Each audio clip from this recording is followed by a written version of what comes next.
Selamat datang di channel Dengarkan Buku. Ini adalah audiobook The Count of Monte Cristo karya Alexandre Dumas. Bab 79, Lemonade. Morel memang sedang sangat bahagia.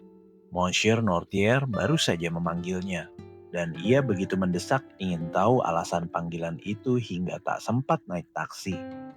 Ia jauh lebih percaya pada kedua kakinya sendiri daripada 4 kaki kuda kereta sewaan.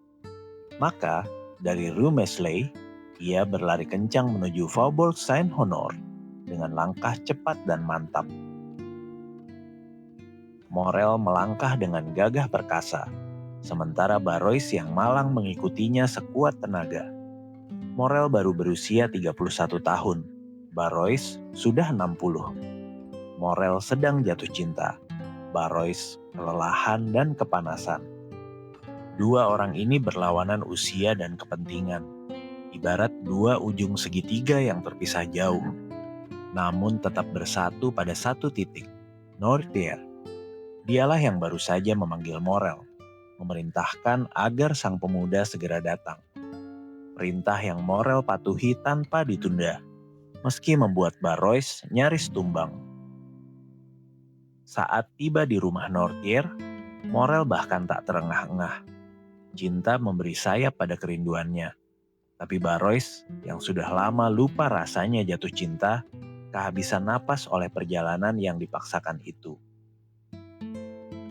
Pelayan tua itu memasukkan Morel lewat pintu rahasia, menutup pintu ruang kerja, lalu tak lama kemudian, suara gaun yang berdesir mengumumkan kedatangan Valentine. Ia tampak luar biasa cantik dalam balutan duka hitam. Dan Morel begitu terpesona memandangnya hingga nyaris lupa ingin berbicara dengan sang kakek. Namun suara kursi roda terdengar mendekat. Segera Nortier muncul di ruangan itu. Dengan pandangan penuh kelembutan dan kebaikan, sang kakek menerima ucapan terima kasih Morel atas campur tangannya yang tepat waktu. Campur tangan yang menyelamatkan mereka berdua dari keputusasaan. Morel lalu menatap sang lumpuh dengan tatapan penuh harap, menanti kebaikan baru yang akan diberikan padanya. Valentine duduk tak jauh dari mereka, menunggu dengan gugup saat ia harus berbicara. Nortier menatap cucunya. "Haruskah aku mengatakan apa yang kau pesankan?" tanya Valentine. Nortier memberi isyarat. "Ya." "Monsieur Morel," kata Valentine pada pemuda yang memandangnya dengan penuh perhatian. "Kakekku, Monsieur Nortier, memiliki banyak yang harus disampaikan. Ia sudah memberitahukannya padaku 3 hari lalu. Kini ia memanggilmu agar aku mengulanginya. Aku pun akan melakukannya, karena ia memilihku sebagai juru bicaranya. Aku akan setia menyampaikan maksudnya tanpa mengubah sepatah kata pun." "Oh, aku mendengarkan dengan penuh ketegangan," jawab Morel. "Silahkan, aku mohon." Valentine menundukkan matanya. Pertanda baik bagi Morel, sebab ia tahu hanya kebahagiaan yang mampu membuat Valentine malu seperti itu. "Kakekku berniat meninggalkan rumah ini," katanya, "dan Barrois sedang mencarikan apartemen yang layak baginya di tempat lain. Tapi Anda, Mademoiselle de Villefort, Anda yang sangat diperlukan demi kebahagiaan Monsieur Nortier." "Aku," potong Valentine, "aku tak akan meninggalkan kakekku. Itu sudah disepakati di antara kami. Apartemenku akan berada dekat dengannya. Sekarang Monsieur de Villefort harus memilih, menyetujui rencana ini atau menolaknya. Jika ia menyetujui, aku akan pergi segera. Jika menolak, aku akan menunggu hingga cukup umur, sekitar 10 bulan lagi. Saat itu aku akan bebas memiliki kekayaan sendiri dan..." "Dan apa?" tanya Morel. "Dan dengan izin kakekku, aku akan menepati janjiku padamu." Valentine mengucapkan kalimat terakhir itu sangat pelan. Hanya karena perhatian Morel yang luar biasa padanya, ia bisa mendengarnya. "Apakah aku sudah menyampaikan maksudmu dengan benar, kakek?" tanya Valentine. Sang kakek mengangguk. "Ya." "Begitu aku berada di bawah atap kakekku," lanjut Valentine, "Monsieur Morel boleh mengunjungiku di hadapan pelindungku yang baik dan terhormat. Jika kita masih yakin bahwa pernikahan yang kita rencanakan akan membawa kebahagiaan. Dalam hal itu, aku akan menantimu datang menjemputku sendiri. Tapi sayangnya, kudengar hati yang membara karena rintangan justru menjadi dingin saat keamanan datang. Semoga kita tak mengalami nasib itu." "Oh," seru Morel, nyaris ingin berlutut di hadapan Nortier dan Valentine, menyembah mereka seperti makhluk agung. "Apa yang pernah kulakukan dalam hidupku hingga layak menerima kebahagiaan sebesar ini?" "Sampai saat itu tiba," lanjut Valentine dengan tenang dan mantap, "kita akan menyesuaikan diri dengan keadaan dan mengikuti keinginan keluarga, selama keinginan itu tak bertujuan memisahkan kita. Singkatnya, dan aku ulangi, karena ini mewakili semua yang ingin kukatakan, kita akan menunggu. Dan aku bersumpah akan menjalani semua pengorbanan yang dituntut oleh kata itu, Tuan," kata Morel. "Bukan hanya dengan sabar, tapi dengan sukacita." "Kalau begitu," kata Valentine sambil tersenyum nakal pada Maximilian, "jangan ada lagi tindakan gegabah. Jangan ada rencana terburu-buru. Kau tentu tak ingin membahayakan seseorang yang sejak hari ini menganggap dirinya ditakdirkan secara terhormat dan bahagia untuk menyandang namamu, bukan?" Morel menatapnya dengan ketaatan penuh. Nortier memandang kedua kekasih itu dengan lembut tak terlukiskan. Sementara Barrois, yang tetap berada di ruangan itu sebagai orang yang berhak tahu segalanya, tersenyum pada pasangan muda itu sambil mengusap keringat dari dahinya yang botak. "Kau tampak kepanasan sekali, Barrois yang baik," kata Valentine. "Ah, aku berlari sangat kencang, Mademoiselle. Tapi aku harus mengakui, Monsieur Morel berlari lebih cepat lagi." Nortier menunjuk sebuah nampan tepat di mana terletak kendi berisi lemonade dan sebuah gelas. Kendi itu hampir penuh, hanya sedikit yang telah diminum oleh Monsieur Nortier. "Ayo Barrois," kata Valentine, "minumlah lemonade ini. Aku lihat kau sangat menginginkannya." "Memang benar, Mademoiselle," jawab Barrois. "Aku hampir mati kehausan. Dan karena kau begitu baik menawarkannya, aku tak keberatan minum untuk kesehatanmu. Minumlah, lalu kembali segera." Barrois mengambil nampan itu.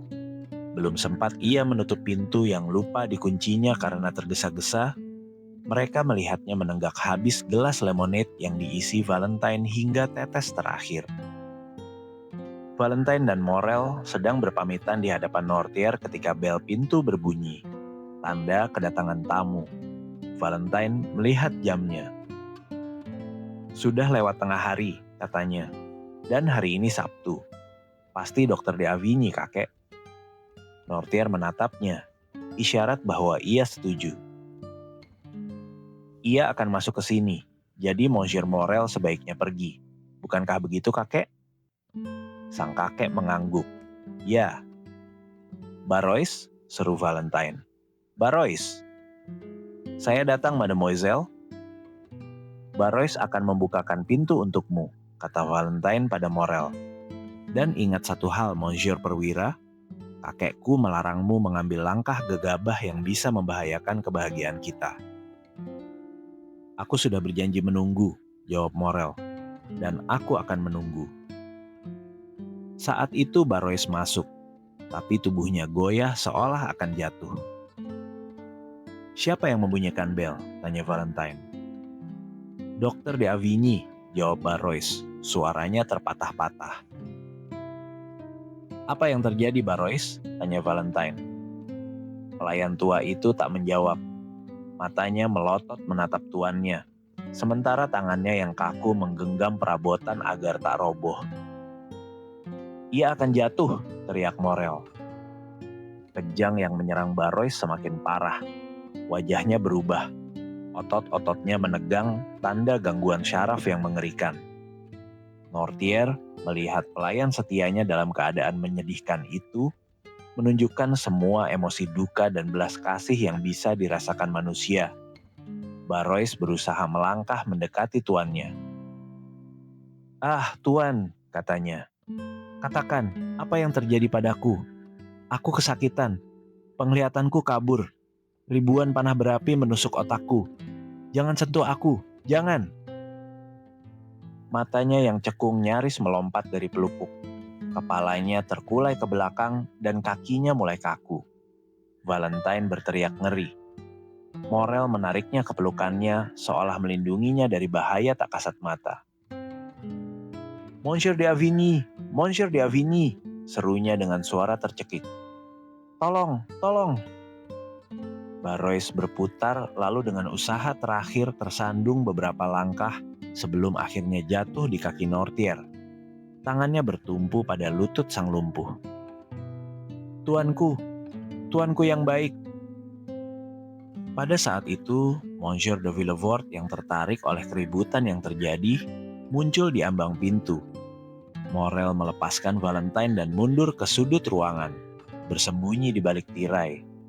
Wajahnya pucat pasi, matanya tak berkedip menatap pelayan yang kesakitan itu. Nortier, penuh ketakutan dan keputusasaan, merasa hancur karena tak mampu menolong pelayan lamanya. Lebih dari sekedar pelayan, ia adalah sahabat. Urat-urat di dahinya mengembang. Otot di sekitar matanya menegang. Perang mengerikan antara pikiran yang hidup dan tubuh yang lumpuh. Barrois terbaring kaku. Wajahnya kejang, matanya merah darah. Kepalanya terlempar ke belakang. Ia memukul lantai dengan tangannya, sementara kakinya kaku seperti kayu. Busa tipis muncul di bibirnya, dan napasnya tersengal-sengal.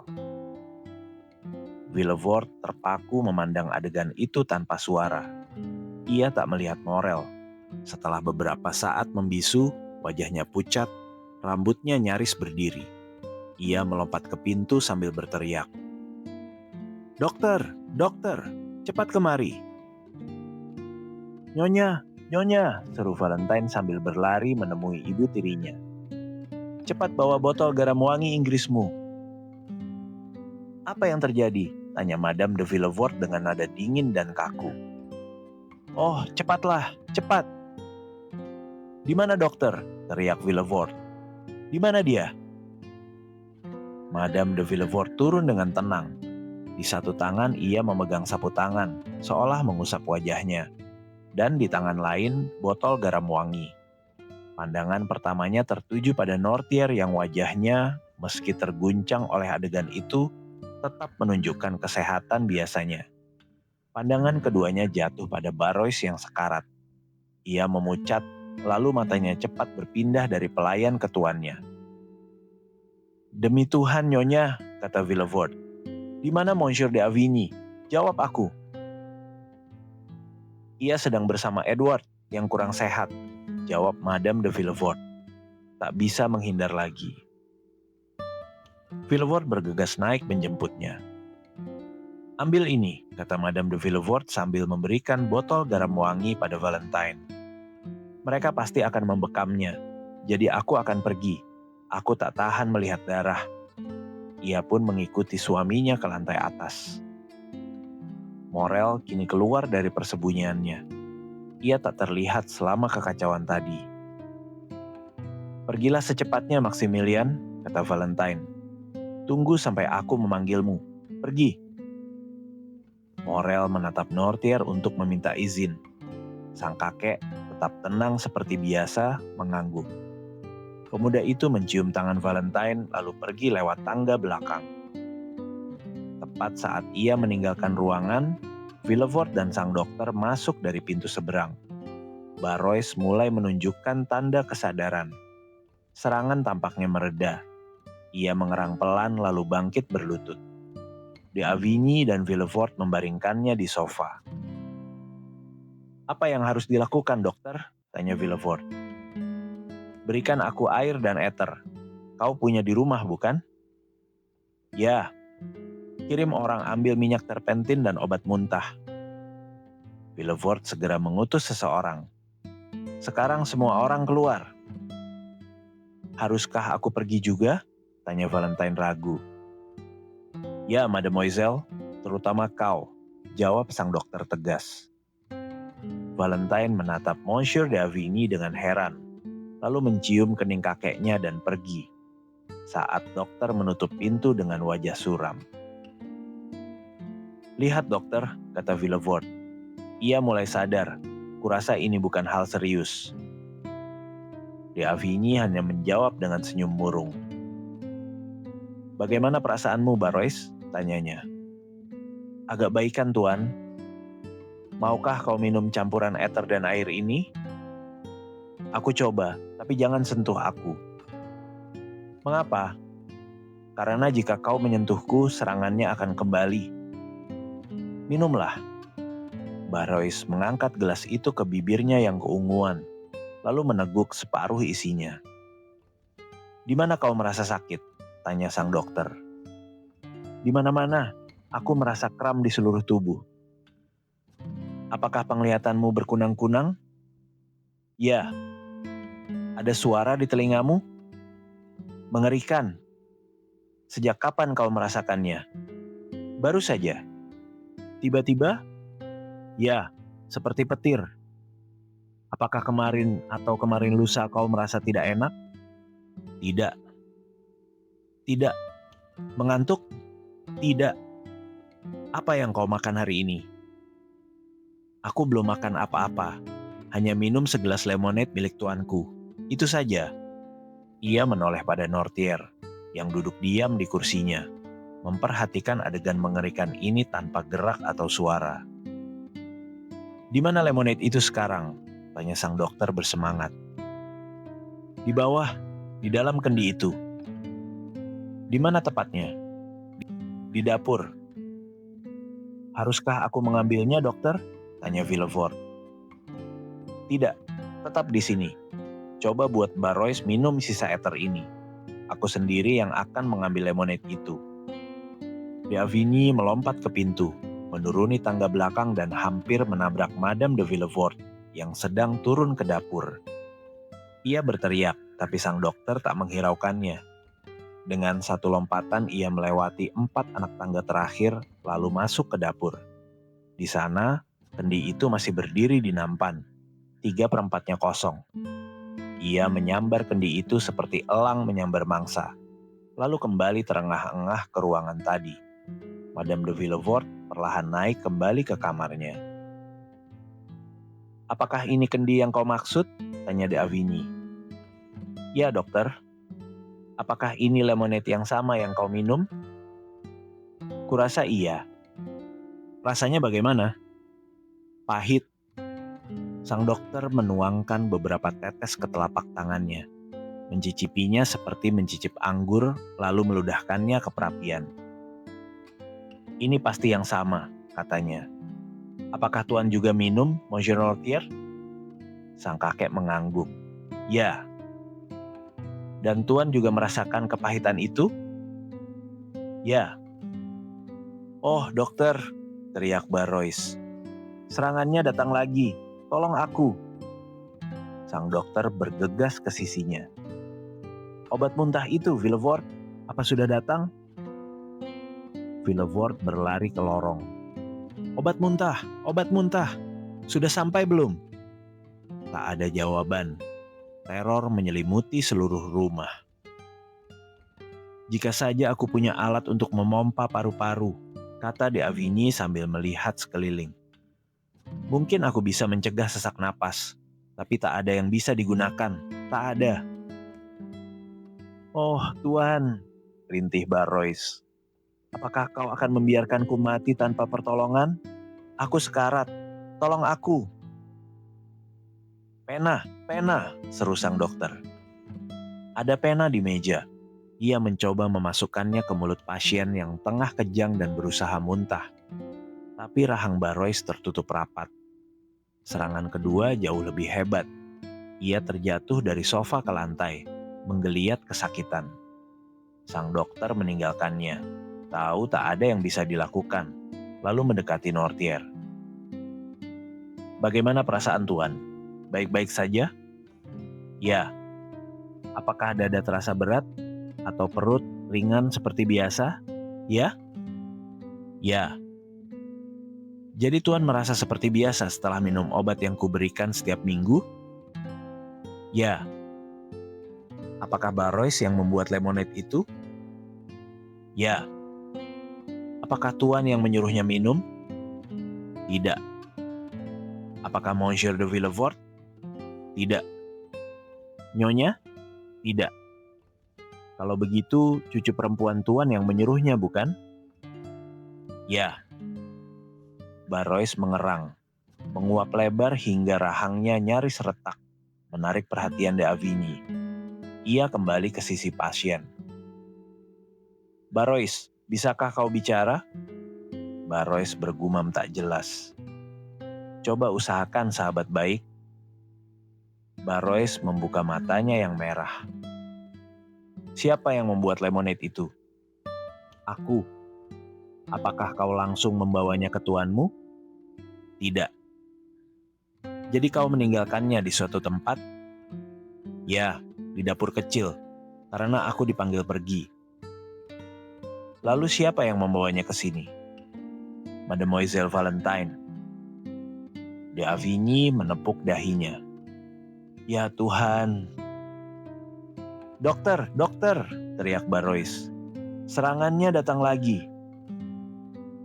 Mengapa obat muntah itu belum datang? Tanya sang dokter. Inilah gelas berisi obat yang sudah disiapkan, kata Villefort sambil masuk. Siapa yang menyiapkannya? Ahli kimia yang datang bersamaku. Minumlah, kata sang dokter pada Barrois. Tak mungkin dokter, sudah terlambat. Tenggorokanku tertutup. Aku tersedak. Jantungku, kepalaku. Siksaan ini tak tertahankan. Apakah aku harus menderita lama? Tidak sahabatku, jawab sang dokter. Penderitaanmu akan segera berakhir. Ah, aku mengerti, kata pria malang itu. Tuhan, kasihanilah aku. Ia berteriak mengerikan, lalu jatuh terkulai seperti disambar petir. De Avigny memegang dadanya, lalu meletakkan gelas di bibirnya. Bagaimana? Tanya Villefort. Pergi ke dapur, ambilkan aku sirup violet. Villefort segera pergi. Jangan khawatir, Monsieur Nortier, kata De Avigny. Aku akan membawa pasienku ke kamar sebelah untuk dibekam. Serangan seperti ini memang mengerikan untuk disaksikan. Ia mengangkat Barrois, lalu membawanya ke kamar sebelah. Tapi segera kembali mengambil kendi lemonade itu. Nortier menutup mata kanannya. Kau ingin Valentine, bukan? Aku akan suruh mereka memanggilnya. Villefort kembali dan De Avigny menemuinya di lorong. Bagaimana keadaannya sekarang? Tanya sang jaksa. Masuklah, kata De Avigny, lalu membawanya ke kamar tempat Barrois terbaring. Apakah ia masih kejang? Ia sudah mati. Villefort mundur beberapa langkah, lalu mengatupkan tangan sambil berseru dengan keterkejutan dan bela sungkawa yang tulus. Mati? Begitu cepat? Ya, memang cepat, kata sang dokter sambil menatap jenazah di hadapannya. Tapi itu tak perlu mengejutkanmu. Monsieur dan Madame de Saint-Méran juga mati demikian. Orang-orang mati sangat cepat di rumahmu, Monsieur de Villefort. Apa? Seru sang jaksa dengan suara ngeri. Apakah kau masih memikirkan ide mengerikan itu? Masih, Tuan, dan akan selalu begitu, jawab De Avigny. Itu tak pernah lepas dari pikiranku.